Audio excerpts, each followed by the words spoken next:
तुर्कमानिस्तान के वसी और इस काराकम रेगिस्तान के दरमियान एक हैरत अंगेज और पुरस्कार मंजर मौजूद है।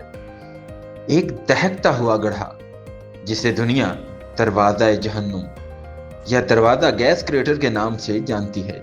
ये कोई आतिशफशा नहीं बल्कि कुदरती गैस के जखीरे के धंस जाने से बना हुआ एक अजीम गड्ढा जो पिछले कई दहाइयों से मुसलसल जल रहा है। कहा जाता है कि 1971 में सोवियत साइंसदान इस इलाके में तेल की तलाश में खुदाई कर रहे थे, लेकिन अचानक जमीन इनके कदमों तले धंस गई और खुदाई का पूरा सामान एक गैस से भरे गार में जा गिरा। इस वक्त माहिरीन को खदशा था कि कहीं जहरीली मीथेन गैस फिजा में न फैल जाए, लिहाजा उन्होंने गैस को आग लगा दी, ये सोच कर के शोले चंद हफ्तों में खुद ही बुझ जाएंगे।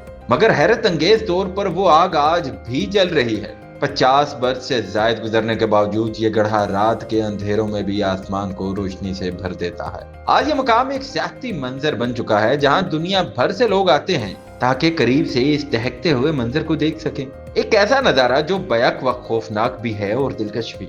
ये गड्ढा हमें याद दिलाता है कि फितरत की ताकत कितनी बेकाबू है और इंसान के फैसले बाद औकात कितने देर पास रात छोड़ जाते हैं।